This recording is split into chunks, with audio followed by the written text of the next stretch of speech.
If you are a breaking news company and you don't break no news, you don't break bread. It's simple, right? We understand that. Buff Nation, what up? BWB, my bandwagon buffs, where y'all at? It's your man's Harry Billion. I had to stop my original programming to give you some information about this whole Cormani getting his ranking lowered to 4 stars as opposed to 5-star that he was. Let's go ahead and handle some business so we can get to work. A lot of you are starting to be familiar with my face. My video is coming across your YouTube feeds, but you're not pressing the subscribe button. Hopefully this information helps you to press that subscribe button. It really helps to grow the channel. It helps me to keep doing this, guys. Make sure you give me that thumbs up. If you want to get your Colorado University merch, right there on your screen, that information that you see, you can get to the TLP storefront. We have everything that Amazon offers for the university, for Coach Prime. Everything is on that storefront. All right, guys, that is all the business that I have. We're going to go ahead and jump into the video. Full disclaimer, I haven't done a thorough full research, so I do understand that I'm a little bit early on this information. I do have some basic information to add to the conversation. Let's add more meat to the conversation so that people can be more informed. They can understand maybe the thought behind what went on. All right, so hopefully I can provide that for you and we can have a conversation about that. Let's go ahead and dig into it and see what we can get out of it. Let's get to work. Let's unpack this a little bit. What is Un3? Who are they? They are a recruiting company. There's a company called Unstar, not to be confused with Un3. So Un3 Media Group and Un3 OS. They have an operating system. Un3 OS and Un3 Media Group are a network connecting athletes,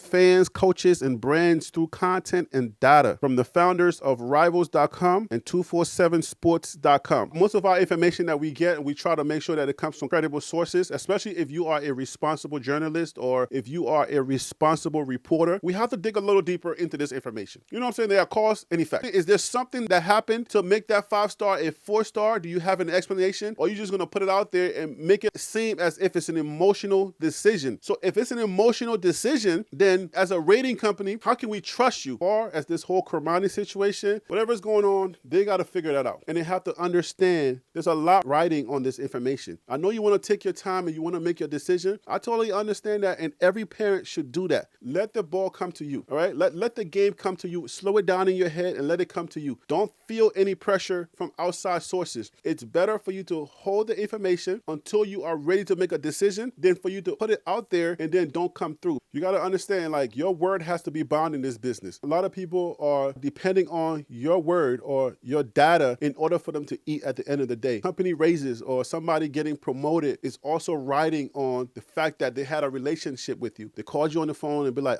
you going to do it today? And you're like, yes. So they take that information to their boss and like, I got him. He's going to do it because you know his cousin. You're in there as the credible source that they got. So they get you on the phone and their promotion is depending upon you providing information. You tell them, yeah, you and your mom, you'll tell them, yeah, you know, we going to do it on January 15th. They go back and give that information, and then that information then get it to the editor's desk, and the editor's like, are you sure? Editor's that final person that has to write that article up and post this article. They tweet it, they post it on all of their social media. Now they're relying on you to come through because their article and their credibility is on the line. And then you renege on that. Y'all decide we're not going to show up. Y'all don't call nobody. Y'all don't show up to nothing. Y'all just not going to do it. Their credibility declines just a little bit. People are going to be more reluctant to even mess with them. You're not seeing this, but these companies depend on subscriptions to eat. Their credibility is on the line to get more subscriptions. If you promise them to do something and you didn't do it, they lose a lot of subscriptions because now their credibility just took a hit. The Lord giveth and the Lord can taketh away. If they're the one that's giving you these ratings, if they're the ones that's propping you up so that your stock can rise, you may want to change your approach. I don't know whether you got some type of media company like people are saying that's connected to you and they're in your ear, your mom, your grandmother, your sister, and these people are in your ear telling you not to do it at this time because now you're getting more offers. Make the right decision based on your family situation. Handle those in the background. Don't be tweeting stuff. Don't be putting stuff out there and giving people false hope. And then at the end, you're going to make a decision that's contrary to what you've been saying or what you've been hinting. And I think that's why a lot of people are starting to get upset and they're starting to get like annoyed with this kid. They don't care no more. Your team has to have a general, somebody who's in charge. You got to handle your business correctly. Be organized. You should hire somebody experienced who knows how to handle the media to do your bidding. to tell you when to post, to tell you what to post and who's going to post. Have one account posting. We can't be getting posts from the sister, from the grandmother. We can't be getting posts everywhere. Everybody's updating their daggone Twitter feed to try to get information, and then we see a post from the Instagram account of the sister.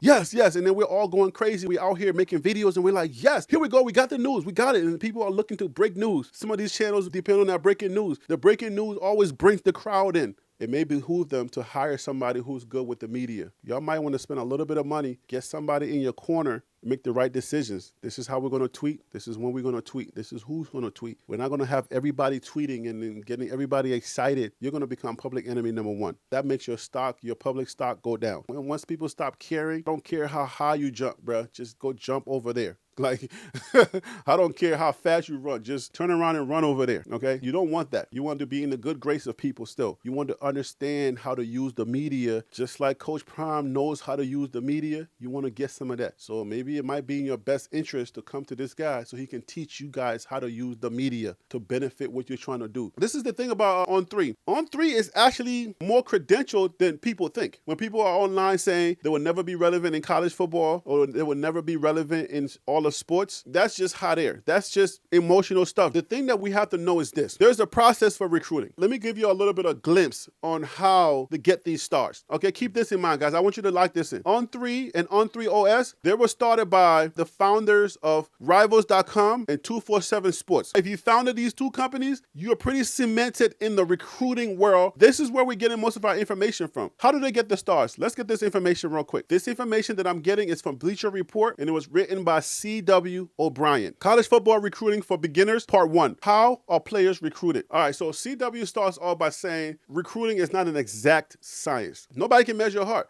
This is data that's being recorded based on how somebody else feel, basically. I want you guys to keep that in mind. None of this stuff out here is exact. So when you guys see these stars flying all over the place, 4-star, 5-star, how they get the star? Did they go to every single school in the universe to say, okay, now we took all that data? No, they're picking and choosing where to go. So these athletic directors, these programs, some of them have connections to these resources, and they will make the phone call to some of these rating companies because they already have the resource, all right? But there could be some school somewhere in Timbuktu, Africa that is putting out mad players. You would never hear about them. They would never get a star. You hear stories all the time. How this player was better than Michael Jordan or how this player was better than Dr. J. This guy was in the hood because of his situation or because of whatever situation. He was never ranked a 5-star, 4-star, or any star. But you put him in the building with some of your biggest stars and it's a wrap. All right? You don't want to be a star and everybody's making this noise about you. And then that little dusty kid from the hood says, bruh, let's race. And he puts his phone on and he's recording. You don't want to race that kid. You don't want that problem. I guarantee you don't want that problem. If you're going to race him, make sure you grab everybody's phone. If that kid in the hood challenges you, don't race around no windows because somebody could be in the window recording you. Because if you catch that L, if you're supposed to be the hottest thing on the block, the hottest thing spinning, and you catch that L publicly, somebody put that on Instagram, Twitter, or wherever and said, look at Cormani getting beat by this little kid from the hood. It's a wrap for you, okay? It's a total wrap for you. I only said that to let you guys know that recruiting is not an exact science. It's just based on people's opinions, the resources that they have to be able to give you this data. You can't go everywhere. You can't be everywhere. So if you're not in their pool of people that are paying to get recruited or to get looked at, then they're not going to look at you. But it doesn't mean that some kid that's over there is not going to come and give you the business. Just keep that in mind as we go over this information, all right? Not an exact science. So according to O'Brien, he says, while there are tons of recruiting services out there, he says that there are 3 major recruiting services that set the bar for these other companies, all right? So these are companies that I would say that the whole world of recruiting trusts, all right? And these companies are Rivals.com. We said the founders of Rival and 247 Sports started On3, Scout.com, and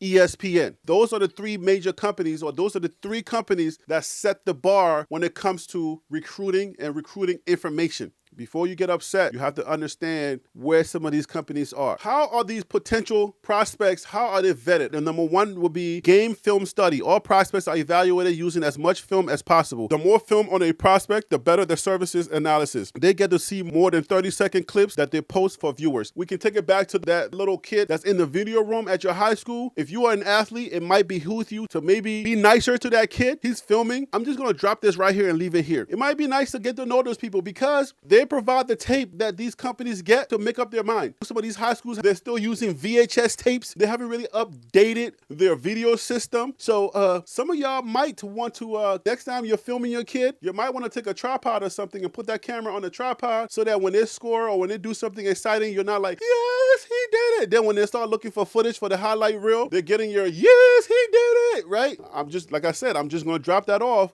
You might want to start thinking about that. Parents that are out there that have kids that are, you know what I'm saying, extra talented. You might want to start doing that. Your shaky footage might be needed to sell your kid. If you are in high school and you haven't updated your system in order for them to get their highlight tapes, I've seen some really grainy footage when it comes to these high school kids. So if you're watching me and you are an administrator, update your video systems. This stuff matters, okay? I'm just going to leave that right there. Let's move on. Okay, so game film. That was one thing. Live game study. Each service has evaluators in different regions throughout the country. While it is virtually impossible for them to see every potential prospect in person, almost every high-ranking prospect will be seen at least once. Both scout and rivals claim to attend several hundred games per year. This allows them to get a better feel of how prospects are rated and ranked. That's why I was saying in the beginning, like, it's not an exact science, right? Because then they would have to go to every single school. It's not possible. Not every school has the budget, or not every school has the resources to be able to connect with some of these rating companies to be able to get their kids more exposure. Keep that in mind. These people are not omnipresent. They cannot be everywhere. The number 3 would be combines and camps. All right. Recruiting services use these as an opportunity to get accurate measurement on height, weight, speed, vertical, etc. It also gives them a chance how these prospects match up against other top-notch prospects. This is where they got to jump high. They got to touch the thing so they can get that data. Some combines are invitational only, and some combines, I believe, you can sign up for it. I don't know exactly the science on combines or how kids are allowed into combines, but if you are invited into a combine or you go into a combine, combines are pretty much set up as a one place. For instance, if a kid is very popular, right, and everybody wants a piece of this kid, all right, every YouTube channel wants to have an interview, every mom and pop shop wants to get a piece of this kid, he would literally have to like change his schedule or make that a job for him to go to everybody who wants to interview. Instead of doing that, he would just call a press conference, let everybody come to a specific location so that they can get this information and then decipher it however they want to do it. The combines are set up to get all of the top prospects to come to this one place so that all of these companies can get that data in one place. Combines and camps. All right, so we got number 4. Players are evaluated on today, not tomorrow. So these services evaluate how good a player is currently, not how good they will be eventually. It is hard enough projecting how good a player is going to perform in college based on his current measurables and skill sets. It is impossible to determine how well a player will perform based on how his body might develop or how good his skills might become. Kids grow all the time. So your kid might be like 5'9" right now, but then maybe tomorrow they shoot up to like 6'3". Kids get growth spurts. Kids can run faster. Things change. Brian says, it is important to note that these are independent reports. One does not have an impact on the other.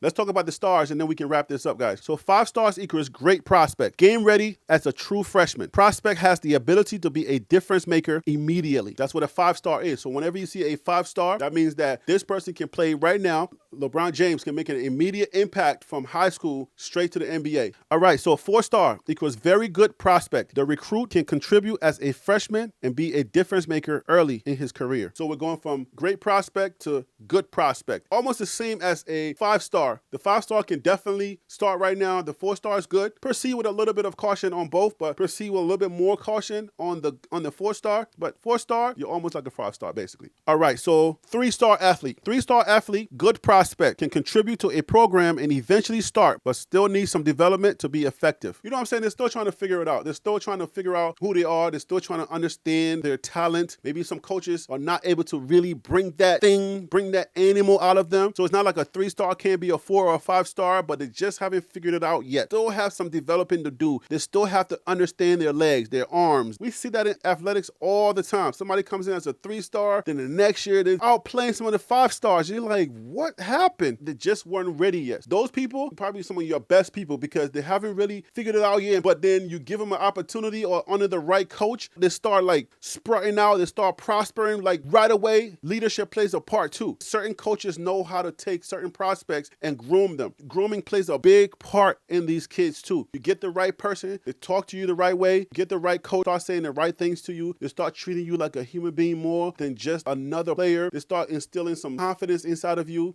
especially some of these kids are dealing with a lot of low self-esteem. So they start bringing your esteem up. Then next thing you know, you start prospering. Then we got the 2-star. The 2-star is an average prospect, needs time to develop, but has the potential to become a contributor to a program late in their career. So if you're a 2-star, you're kind of average. You're an okay player. We understand that you are a good athlete, but you need a lot of development, whether it's mental or it's physical. Maybe you're still growing your body. Your body's coming in. Maybe your legs are not as strong as they need to be. You can run. You can do all these other things, but just certain parts of you needs to still be developed. For the most part, kids are developing mentally. The mental part also helps the physical as well, because you have to mentally get yourself ready to be a warrior. Most warriors are not the biggest warriors. A warrior doesn't always have to be big, muscular. A warrior is somebody who has the mental ability to get themselves ready for war. David was a small warrior, but he was able to defeat Goliath. David was mentally prepared to face Goliath. We have 1 star. When you have a 1 star, that means evaluation pending, not enough film to evaluate. Your tape is too grainy for them to be able to evaluate what's in it. They don't know what's moving, whether this is dirt or what this is you. When you get that 1 star, that means that they need more information. They need more data. It doesn't mean that these players can't play, but they need more tape. They need more information for you. Can't measure heart or grit. The coach is going to get you prepared mentally to get on the field and do what you got to do. But the skill set, can you jump? Can you run? You know, how fast are you? Do you have enough muscles to take on a specific defender? Or skill set is probably the number one thing that they look at when it comes to an evaluation or ranking. At the end of the day, it's not an exact science, but at least it's some science. That is my little voice that I had to add to the conversation. I hope my voice was helpful to the conversation. Thank you guys for watching. I'm Harry B, TLP Sports Club. Brah.